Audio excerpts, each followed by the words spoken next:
बहुत बड़ी प्रॉब्लम है। अर्ली एज से हम डायबिटिक पाथ बना रहे हैं कि चलो डायबिटिक होते हैं, चलो हाइपरटेंसिव होते हैं। अगर आपका बिहेवियर, आपकी लाइफस्टाइल, आपकी ईटिंग हैबिट्स खराब है तो आप इवेंचुअली डायबिटिक होने लगते हो। डायबिटीज बिल्कुल ऐसी है कि आपने एक लकड़ी का बहुत सुंदर सा घर बनाया और आपके घर में घुन लगने स्टार्ट हो गए। तो जब तक वो घुन आपके पूरे घर को कोलैप्स नहीं कर देंगे ना, तब तक आपको समझ में नहीं आएगा कि क्या चल रहा है। वो अंदर से खोखला होता जा रहा है। क्विट स्मोकिंग पर हमने पिछला पॉडकास्ट किया था डॉक्टर ऋचा के साथ, और आज हम फिर से एक और टॉपिक लेकर आए हैं जो है प्री डायबिटीज़। अब ये एक मेटाबॉलिक सिंड्रोम से रिलेटेड पॉडकास्ट होगा, और हम आपको बताना चाहते हैं कि इस चैनल पर, डॉक्टर ऋचा के चैनल पर, इस पूरे साल 2026 में आपको मेटाबॉलिक सिंड्रोम और उन्हें रिवर्स करना, जो भी चीज़ें रिवर्स हो सकती हैं, प्रॉब्लम्स रिवर्स हो सकती हैं, जैसे हाइपरटेंशन, डायबिटीज़ और भी मेटाबॉलिक सिंड्रोम्स, उनकी बात करेंगे हम डॉक्टर ऋचा के साथ, और इस चैनल को डेडिकेट करेंगे ताकि पूरे इंडिया के सारे लोग मेटाबॉलिक सिंड्रोम से आसानी से लड़ पाएँ और जो भी चीज़ें रिवर्स हो सकती हैं उन्हें रिवर्स कर सकें। तो सबसे पहला क्वेश्चन तो मेरा यही रहेगा कि प्री डायबिटीज़ क्या होती है और ये डायबिटीज़ से कैसे अलग है? प्री डायबिटीज मतलब डायबिटीज होने के पहले की स्टेज। तो सिंपल है, प्री डायबिटीज का मतलब कि आप डायबिटिक होने वाले हो पर अभी तक डायबिटिक हुए नहीं हो। तो इसमें ब्लड ग्लूकोज यानी ब्लड शुगर की कुछ ऐसी रेंज है जो नॉर्मल से तो ज्यादा है लेकिन डायबिटिक होने के पहले की है, इसलिए हम इसे प्री डायबिटिक वर्ड देते हैं। और प्री डायबिटिक बहुत इंपॉर्टेंट है, मैं तो कहती हूँ कि डायबिटीज से भी ज्यादा इंपॉर्टेंट है, क्योंकि ये वो स्टेज है जिसमें अगर आप अवेयर हो जाते हो और इसको ठीक करना चाहते हो तो आप इसको पूरी तरीके से ठीक कर सकते हो। आप नॉर्मल हो सकते हो और डायबिटिक होने से बच सकते हो। इसका मतलब प्री डायबिटीज़ जो है वो अभी हमें डायबिटीज़ तो नहीं हुई है बट होने वाली है, और उससे पहले हम इसमें अवेयर हो जाएंगे तो हम इसे ठीक कर सकते हैं। तो प्री डायबिटीज़ ठीक होने के कितने चांसेस होते हैं? मतलब प्री डायबिटीज़ से क्या हम पूरी तरह नॉर्मल हो सकते हैं 100%? अगर मेडिकल डेटा की बात करें तो 90% लोग अपना प्री डायबिटिक स्टेज को नॉर्मल कर सकते हैं अगर आप अपनी लाइफस्टाइल मॉडिफिकेशन की बात करते हैं तो। और एक और मेडिकल डेटा की बात करूं तो अप टू 50% लोग अगले 5 साल में जो प्री डायबिटिक थे वो डायबिटिक हो जाते हैं। अब जैसा कि आपने कहा कि प्री डायबिटीज़ में हमें कम्प्लीटली डायबिटीज़ नहीं हुई है और हमारा रेंज थोड़ा सा बढ़ गया है, इसलिए हम प्री डायबिटिक हो गए हैं क्योंकि हम नॉर्मल रेंज में नहीं हैं। तो नॉर्मल रेंज क्या होता है शुगर का, और प्री डायबिटिक रेंज क्या होता है, और डायबिटिक रेंज क्या होता है, ये हमें कैसे पता लगेगा? अच्छा, जब भी हम शुगर की वैल्यूज की बात करते हैं तो इसमें हम 3 तरीके की वैल्यूज की बात करते हैं। एक फास्टिंग मतलब खाना खाने के पहले। फास्टिंग का मेनली मतलब होता है कि 8 घंटे की आपकी फास्टिंग होनी चाहिए, तो वो सुबह की अर्ली मॉर्निंग शुगर हम लेते हैं। दूसरी शुगर की हम बात करते हैं पोस्ट प्राइंडियल मतलब खाना खाने के 2 घंटे बाद की। और एक हम HbA1c की बात करते हैं। ये एक तरीके की लैब वैल्यू है जो हमारा पिछले 3 महीने का ब्लड शुगर का काइंड ऑफ एवरेज बताती है।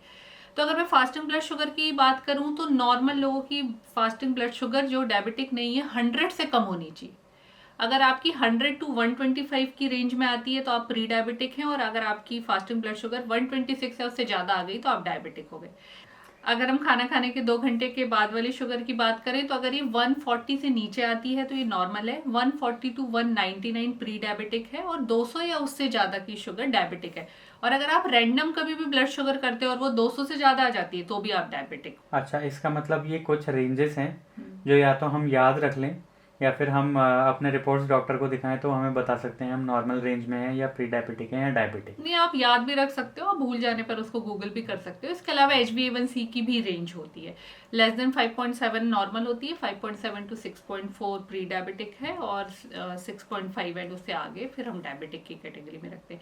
जब भी हम पोस्ट प्राइंडियल ब्लड शुगर की बात करते हैं ना खाना खाने की बात, तो वो एक्चुअली 75 ग्राम ग्लूकोज लेने के बाद के 2 घंटे की बाद की ब्लड शुगर है एक्चुअल में, लेकिन हम उसे ऐसे खाना खाने के बाद की शुगर मान लेते हैं। तो हम ऐसा मान सकते हैं कि फास्टिंग शुगर या खाना खाने के बाद जो शुगर लेवल हमने देखा उससे ज़्यादा रिलायबल टेस्ट HbA1c होगा? नहीं, आप ऐसा कह नहीं सकते। बस हम ये कह सकते हैं कि जैसे आज आपने फास्टिंग शुगर देखी या खाना खाने के बाद की शुगर देखी तो वो आपकी आज की वैल्यू बता रहा है, लेकिन अगर आप HbA1c देखेंगे तो वो आपके पिछले 2 से 3 महीने का एवरेज बताता है कि आपकी ब्लड शुगर एवरेजली कितनी होगी, क्योंकि ब्लड शुगर फ्लक्चुएट भी करती है ना, सुबह कुछ और होगी, खाने के बाद कुछ और होगी, रात में कुछ और होगी, तो उसका एक एवरेज आपको HbA1c से मिल जाएगा। तो अगर मैं एक नॉर्मल व्यक्ति हूँ और मुझे आज टेस्ट कराने जाना है तो मैं कौन से टेस्ट कराऊं एग्जैक्टली कि आप मेरे को बहुत इजी शब्दों में बता सकते हो कि ये वाले टेस्ट आपको कराने चाहिए? आप तीनों टेस्ट कराइए, आप फास्टिंग ब्लड शुगर भी कराइए, खाना खाने के 2 घंटे बाद की शुगर भी कराइए, और HbA1c भी कराइए। इसके अलावा आप और भी चीजें कराइए अगर आपको डायबिटीज का रिस्क लगता है तो। मतलब कुछ पर्टिकुलर लोग हैं जो डायबिटीज के ज्यादा रिस्क में हैं। वैसे तो हर किसी को अपने 30 की एज के बाद में टेस्ट कराने चाहिए। तो अगर आप डायबिटीज के लिए वर्कअप कराते हैं तो आप अपनी किडनी लिवर फंक्शन का भी टेस्ट कराइए, अपनी थायराइड प्रोफाइल भी कराइए, अपनी लिपिड प्रोफाइल भी कराइए। अगर आप मोटे हैं या फिर अल्कोहल लेते हैं तो आप अपना फैटी लिवर का भी वर्कअप कराइए। तो हम थोड़ा डिटेल में जान सकते हैं कि कौन से लोग ऐसे हैं जो ज़्यादा रिस्क में हैं और उनको ज़्यादा टेस्ट कराने चाहिए? कौन कौन से लोग ऐसे हो सकते हैं? देखिए, डायबिटीज 2 तरीके की मेनली है। एक टाइप 1 डायबिटीज है, उसकी हम यहाँ बात नहीं कर रहे हैं, ठीक है, वो बिल्कुल अपने आप में एक अलग बीमारी। हम टाइप 2 डायबिटीज की यहाँ पे बात कर रहे हैं। तो टाइप 2 डायबिटीज उन लोगों में ज्यादा कॉमन है जिनमें इंसुलिन रेजिस्टेंस चला आ रहा है टाइम से। अब इंसुलिन रेजिस्टेंस क्या है, कैसा, ये समझाना थोड़ा कॉम्प्लेक्स है, इसको मैं आप चाहोगे तो डिटेल में बता दूंगी। तो अगर सिंपल इन शब्दों में बात करें कि वो कौन से लोग होंगे जिनमें रिस्क है डायबिटीज का, तो सबसे पहले वो सारे लोग जो ओवरवेट या ओबीज है। क्योंकि जैसे ही आपको ओबेसिटी होती है, आपके शरीर में फैट सेल्स बनती हैं, वो इंसुलिन को काम करने नहीं देती और आप डायबिटिक होने लगते हो। दूसरे वो लोग जिनकी फैमिली में उनके मदर या फादर में कोई एक या दोनों डायबिटिक हैं। थर्ड वो सारे लोग जिनकी सेडेंटरी लाइफस्टाइल, अगर आप एक्सरसाइज नहीं करते, अपनी मसल यूज नहीं करेंगे तो आपकी बॉडी में डायबिटिक होने लगते हो, आपको रेजिस्टेंट बन जाता है। इसके अलावा वो सारे लोग जिन्हें और कोई मेटाबॉलिक डिसऑर्डर है, और कोई मेटाबॉलिक डिसऑर्डर जैसे आपकी लिपिड प्रोफाइल कभी खराब आती है, आपको हाइपोथायराइडिज्म की बीमारी, आपको PCOS की बीमारी है, फीमेल्स को कभी प्रेगनेंसी के टाइम में डायबिटीज हुई है, या फिर वो जिनके कमरे हिप्स के अराउंड में फैट है, सेंट्रल ओबेसिटी हम इसको कहते हैं, वो भी डायबिटीज के खतरे में रहते हैं। क्या प्री डायबिटीज होने पर या उससे पहले हमें कोई साइंस और सिम्टम्स दिख सकते हैं other than all these things जो आपने बताया कि मोटापा है आपको, या अल्कोहलिक हैं, या और अदर प्रॉब्लम्स है जिनसे प्री डायबिटीज़ या डायबिटीज़ होने का खतरा बढ़ता है? ऐसे इनसे भी पहले क्या ऐसा कोई साइन है जिससे बहुत अर्ली स्टेज में किसी को पता लग सके कि उसे प्री डायबिटीज़ है या हो सकती है? ठीक है, हम बहुत अर्ली साइंस की बात करते हैं। तो बहुत अर्ली, मानो कि आप बहुत ही यंग एज में हो, आप अभी अपने अर्ली 20s में हो और आपको पता नहीं कि आपको प्री डायबिटीज हो सकती है कि नहीं।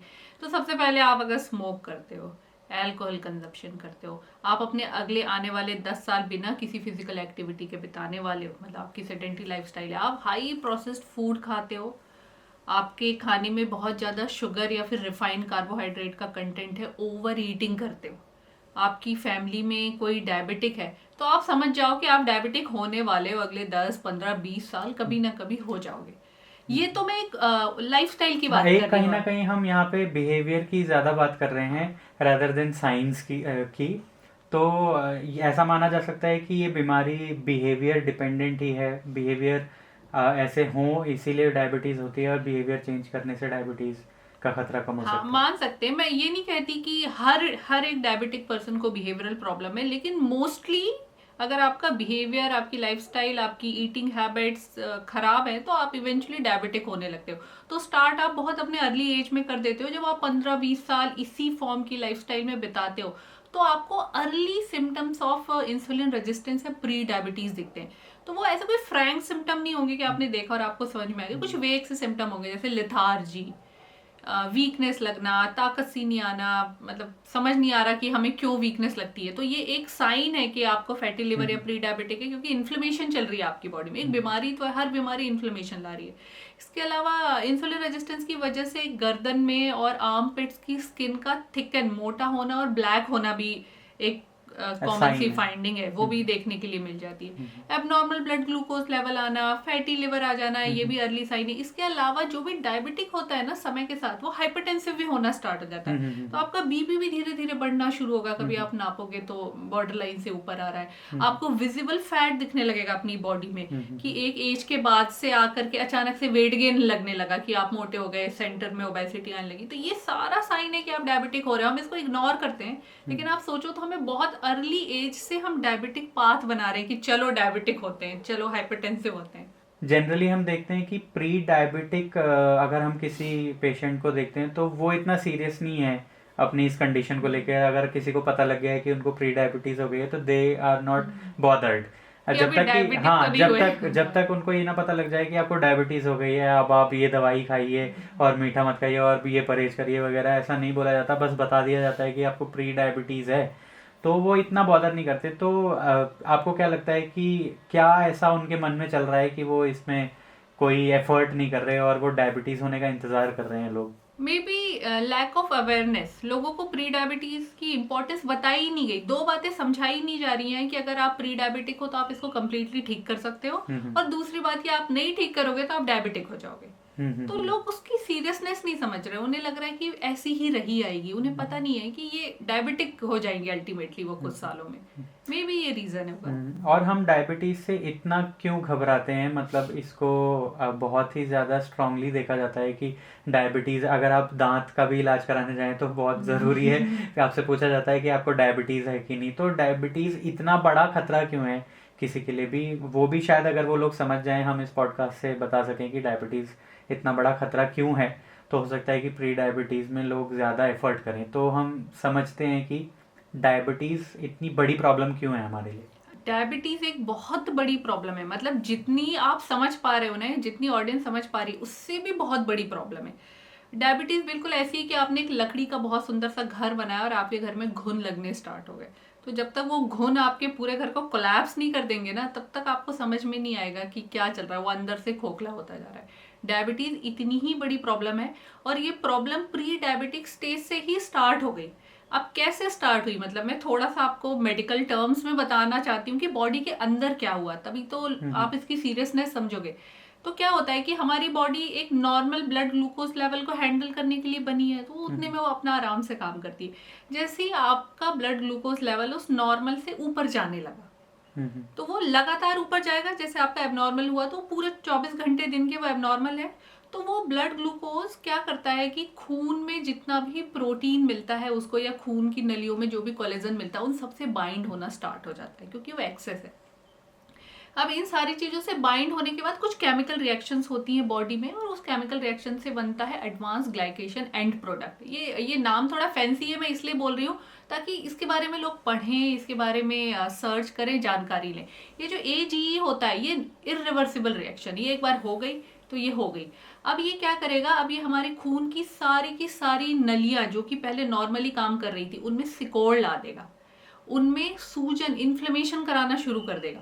तो जब पूरी आपकी खून की नलियों में इमेजिन करो कि आप सिकुड़न आ रही है, अबनॉर्मेलिटी आ रही है, इन्फ्लेमेशन आ रही है, तो खून की नलियां तो पूरी बॉडी में है, तो ये पूरी बॉडी को खराब करना शुरू करेगा। तो ऐसे आपने कभी सुना होगा कि जिनको पुरानी डायबिटीज हो जाती है वो अंधे हो जाते हैं, मे बी आपने सुना कि नहीं सुना, क्योंकि आंखों की ब्लड वेसल्स में भी जाकर के ये सूजन करता है, वो ब्लड वेसल्स वहां रप्चर होती हैं, सूजन होती है, और यहाँ तक कि जो हमारा पर्दा होता है रेटाइना, वो हट जाता है, डिटैच हो जाता है, उसमें हेमरेज हो जाता है, सूजन, मतलब इडिमा कहते हैं हम जिसको, मैक्युलर इडिमा, लोग अंधे हो जाते हैं। जो किडनी है जिससे खून छनता है, वो भी एक तरीके से ब्लड वेसल से ही खून छन के पेशाब बनता है, तो पूरी ब्लड वेसल एबनॉर्मल हो जाती है, उससे प्रोटीन लीक होना शुरू हो जाता है, धीरे धीरे उनकी किडनी बंद हो जाती है और उन्हें किडनी डिसीज है। डायलिसिस एक बड़ा कॉमन रीजन है डायबिटिक पेशेंट में होता है। सेम विथ उनके ब्रेन के साथ होता है, सेम उनके हार्ट के साथ होता है, हार्ट अटैक आ जाता है, स्ट्रोक आ जाता है, कॉग्निटिव इंपेयरमेंट हो जाती है, हाथ पैर की नर्व्स खराब हो जाती है, उन्हें झंझनाहट होने लगती है। एक डायबिटिक फुट के बारे में आपने सुना होगा कि डायबिटीज को कोई घाव होता है तो भरता ही नहीं है, वो भी एबनॉर्मेलिटी है एक तरीके की, कि वो घाव, एक तो उन्हें चोट लगती है तो पता नहीं चलता, फिर उसके बाद वो घाव नहीं भरता, डायबिटिक फुट हो जाता है, लोगों के पैर कट जाते हैं, उनके अंगूठे कट जाते हैं। तो ये धीरे धीरे आपका एक करके सारा ऑर्गन खराब कर देगी। और दूसरी बात क्या होती है कि आप जी रहे हो जैसे तैसे भी, कॉम्प्रोमाइज ऑर्गन में चल रहा है, एक आपको कोई दूसरी बीमारी हुई, कोई इन्फेक्शन भी हुआ, तो डायबिटिक पेशेंट की बॉडी उस इन्फेक्शन से नहीं लड़ पाती फिर। तो सीधे तौर पे ये कहा जा सकता है कि डायबिटीज़ में हमारे ब्लड के अंदर जो शुगर लेवल बढ़ गया है, वो ब्लड अब जिस भी ऑर्गन में जाता है तो उसको खराब करने लगता है, तो एक तरह से हमारे सारे ही ऑर्गन वो खराब करता है और हमें काइंड ऑफ कमज़ोर बनाता है, क्योंकि जहाँ भी ब्लड पहुँच रहा है तो वो चीज़ बहुत अच्छे से वर्क नहीं कर रही है। तो ऐसा क्यों है कि हमको अभी इस जनरेशन में बहुत ज़्यादा प्री डायबिटीज़ या डायबिटीज़ पिछले कुछ सालों में इंडिया में बहुत ज़्यादा बढ़ती हुई देखने को मिल रही है? तो इतना कॉमन क्यों हो गया कि हर किसी को, मेरे को तो देखने को मिलता है कि अब तो 40-50 की एज में हर किसी को डायबिटीज़ हो रही है। तो ऐसा क्यों है कि इतना ज़्यादा पेशेंट अचानक से डायबिटीज़ के क्यों हैं हमारे पास? अब तो वर्ल्ड भी इंडिया को डायबिटिक कैपिटल ऑफ वर्ल्ड कहने लगा है, बल्कि ये तो इसलिए कह दे रहे हैं कि नंबर बहुत ज़्यादा है, हमारी पॉपुलेशन भी बहुत ज़्यादा है। लेकिन आपकी बात बिल्कुल सही है कि पिछले कुछ सालों में डायबिटीज़ का प्रिवलेंस अचानक से बढ़ गया। तो अगर आप बहुत अच्छे से समझोगे ऐसे, तो वही दो रीज़न डायबिटिक होने के, वो दो रीज़न पिछले कुछ सालों में हम देख रहे हैं। पहला रीज़न कि हमारे पास में प्रोसेस्ड फूड की अवेलेबिलिटी इतनी इजी हो चुकी है कि हम बहुत आसानी से जाकर भी कोई भी पैकेट प्रोसेस्ड फूड खरीदते हैं, खाते हैं, और अपनी बिजी लाइफस्टाइल की वजह से वो फूड ज़्यादा प्रेफर कर रहे हैं। दूसरी बात, हम में से बहुत हार्डली कुछ ही लोग होंगे जो बाहर जाते होंगे, वर्कआउट करते होंगे, एक्सरसाइज करते होंगे। मे बी यही दो मेन रीज़न है। एक तीसरा रीज़न और मैं ऐड करना चाहूँगी कि थोड़ा सा हमारे लाइफ में मेंटल स्ट्रेस बढ़ गया। मेंटल स्ट्रेस का भी यही रीज़न है कि आप फिजिकली एक्टिव नहीं है, आप अपनी डे नाइट साइकिल नहीं मैनेज कर पा रहे, आपकी फूड हैबिट्स खराब है, तो वो मेंटल स्ट्रेस भी आपको डायबिटिक बना रहा है। आपका इसमें कोई व्यू, मतलब आपको कुछ लगता है कि क्यों लोग रिसेंटली इतने डायबिटिक होते जा रहे हैं? मुझे तो ऐसा लगता है कि हमारे पास फूड अवेलेबिलिटी बहुत फास्ट है और बहुत इजी है। मतलब we can order from food apps and we can order grocery whatever we like. जो भी हमें पसंद आ रहा है हम तुरंत उसकी ग्रॉसरी मंगा सकते हैं, हम रोज़ पिज़्ज़ा खा सकते हैं। पहले ऐसा होता था कि वो चीज़ें लाना थोड़ा मुश्किल होता था कि आज वो सामान नहीं है चाउमीन का घर में, तो आज नहीं बन रही है, हफ्ते बाद बनेगी। जब वो सामान आ जाएगा तो वो सामान बहुत इजीली मिल सकता है, 10 मिनट में आ जाता है। और दूसरी बात कि एक्सपेंडिचर बहुत ही कम हो गया, क्योंकि पहले तो हम वो दूध लेने और वो चाउमीन लेने मार्केट तक जाते, अब तो हम वो भी नहीं जा रहे। पैदल चलना ऑलमोस्ट खत्म हो गया। और दूसरी हमारी जॉब सारी सेटिंग है, मतलब हम लोग सारी ही जॉब्स मोस्टली, और हर कोई जॉब भी यही करना चाहता है, मतलब गांव छोड़ के, खेती छोड़ के, हर कोई चाहता है कि मेरे को किसी तरीके से मैं कॉर्पोरेट में घुस जाऊं और बैठ के नौकरी कर लूं। तो मोस्ट लाइकली यही है कि हम एक्सपेंडिचर कम कर रहे हैं और हमारे को मिल बहुत आसानी से रहा है। अगर आज भी आप हमारे गांव में चले जाओगे तो आपको आसानी से ब्रेड भी नहीं मिलेगी, उसके लिए भी आपको कोई ना कोई मशक्कत करनी पड़ेगी, जो शहरों में नहीं है। तो ये भी कहीं ना कहीं रीज़न है, खाना मिल आसानी से रहा है लेकिन पचाने के लिए हमारे पास कोई काम नहीं है। हमारा पैदल चलना, साइकिल चलाना ये भी कम हो गया। पहले हम स्कूल भी साइकिल से जाते थे, मार्केट भी पैदल जाते थे, अब हमने ये सब भी छोड़ दिया है। हमने बहुत सारी बातें करी कि प्री डायबिटीज़ क्या है, डायबिटीज़ क्या है, किन लोगों को हो रही है, क्यों हो रही है, काफ़ी कुछ बात कर ली। लेकिन अब हम जान लेते हैं कि सॉल्यूशन क्या है। अब अगर मैं डॉक्टर के पास गया, उसने मेरे को बोल दिया कि आपको प्री डायबिटीज़ हो गई है अकॉर्डिंग टू माय रिपोर्ट्स, तो प्री डायबिटीज़ पता लगते ही पहला स्टेप मैं क्या करूँगा ताकि मैं उसे ठीक कर सकूँ? प्री डायबिटीज पता लगते ही आपको ये बात एक्सेप्ट करनी है कि आप प्री डायबिटिक हो और आप डायबिटिक होने वाले हो, और ये प्रॉब्लम है। जैसे आप अपनी इस प्रॉब्लम को एक्सेप्ट करोगे, आप इसका सोल्यूशन ढूंढना स्टार्ट करोगे। तो जो बेस्ट सोल्यूशन है किसी प्री डायबिटिक पर्सन को नॉर्मल में चेंज होने के लिए, वो है एक्सरसाइज और डाइटरी हैबिट चेंज करना। बस यही दो सिंपल चीजें हैं। ये सिर्फ प्री डायबिटिक के लिए नहीं है, हर एक लाइफस्टाइल डिसऑर्डर के लिए सही में। तो सिंपल शब्दों में हम प्री डायबिटीज़ पता लगते ही सबसे पहले एक्सेप्ट करें कि हमें प्री डायबिटीज़ है, उसको हम ठीक करने की कोशिश करें। आप ये कहना चाह रहे हो, हम उसे इग्नोर ना करें और हम डायबिटीज़ की स्टेज तक का वेट ना करें। और हमें ठीक करने के लिए क्या एक्सरसाइज करनी होगी? तो मैं ये जानना चाहता हूँ कि एक्सरसाइज में आप जब भी कोई बीमार होता है या फिर उसको प्री डायबिटीज़ होती है, उसको मोटापा भी है, तो हर कोई बोल देता है कि जाओ अब तो जिम करो, प्रोटीन खाओ, ये करो करो, मतलब गोल्स बहुत बड़े बना लेते हैं। और जनरली इसीलिए वो ब्रेक हो जाते हैं, क्योंकि हम रेगुलर जिम जो नहीं कर रहा है वो अचानक फर्स्ट डे से नहीं करने लगेगा। तो सबसे सिंपल हम देखते हैं कि आप भी 20 मिनट्स वॉक अपने चैनल पे चला रहे हो या इंस्टाग्राम पे भी चला रहे हो, तो क्या वॉक करना इनफ हो सकता है प्री डायबिटीज़ होने पर उसको रिवर्स करने के लिए? या ऐसी किसी कंडीशन, लिवर में कोई प्रॉब्लम, फैटी लिवर होने या ऐसी मोटापा होने, किसी भी चीज़ के सोल्यूशन में क्या वॉक करना सच में वैल्यूएबल है, या फिर हमको जिम जाना ही चाहिए और हमको हैवी वर्कआउट्स करने ज़रूरी हैं? ठीक है, हम मेडिकल रिकमेंडेशन की बातें करेंगे थोड़ा सा इन चीज़ों के लिए, और थोड़े से मैं आपको नंबर्स बताऊंगी। तो any metabolic syndrome, fatty liver हो रहा है, आप हाइपरटेंसिव हो रहे हैं, आप प्री डायबिटिक हो रहे हैं, आप डायबिटिक हो रहे हैं, ओपेसिटी हो रही है, ओवरवेट हो रहा है, पीसीओएस हो रहा है, कुछ भी हो रहा है, आपको जो टारगेट है, मतलब जो रिकमेंडेशन है एक्सरसाइज करने का, वो है 150 मिनट्स इन अ वीक। आपको एक हफ्ते में 150 मिनट एक्सरसाइज करनी है। कौन सी एक्सरसाइज? Moderate intensity exercise. अब 150 मिनट कैसे करनी है? ऐसा भी तो आप कर सकते हो कि आपने एक दिन 150 मिनट एक्सरसाइज कर ली और 6 दिन नहीं करी, ऐसा नहीं करना है। तो ये रिकमेंडेशन है कि 150 मिनट की एक्सरसाइज आपको ऐसे करनी है कि आपका 2 दिन से ज़्यादा का गैप ना हो, लेकिन आप मिनिमम 3 डेज भी एक्सरसाइज करें। मीन्स कि आप एवरी ऑल्टरनेट डे 3 दिन तक एक्सरसाइज कर सकते हैं 50-50 मिनट, उसके बाद आप 2 दिन का गैप दे दीजिए। गैप 2 दिन से ज़्यादा का एक साथ नहीं होना चाहिए। या फिर मैं सब कुछ सिंप्लीफाई कर दूँ तो जो मैं कहती हूँ कि आप 20 minute daily moderate intensity exercise करो। अब बात क्या है, मॉडरेट इंटेंसिटी की बात है, तो मॉडरेट इंटेंसिटी का मतलब होता है ऐसी कोई भी एक्सरसाइज जिसको करने से आपकी सांस फूलती हो, आपके दिल की गति तेज होती हो, और वो इतनी इंटेंस है एक्सरसाइज की एक्सरसाइज करने के दौरान आप गाना नहीं गा सकते, मतलब आपका सांस भर रहा है, आप गाना नहीं गा पा रहे। इस इंटेंसिटी की एक्सरसाइज आपको डेली 20 मिनट करनी है, पूरे हफ्ते की मिला के टुकड़ों में भी आप कर रहे हो तो 150 मिनट करनी है। तो जो 20 मिनट ब्रिस्क वॉक की मैं बार बार बात करती हूँ वो वही मॉडरेट इंटेंसिटी एक्सरसाइज है जो आपको 20 मिनट डेली करनी है, ये सारी मेटाबॉलिक कंडीशंस को रिवर्स करने के लिए।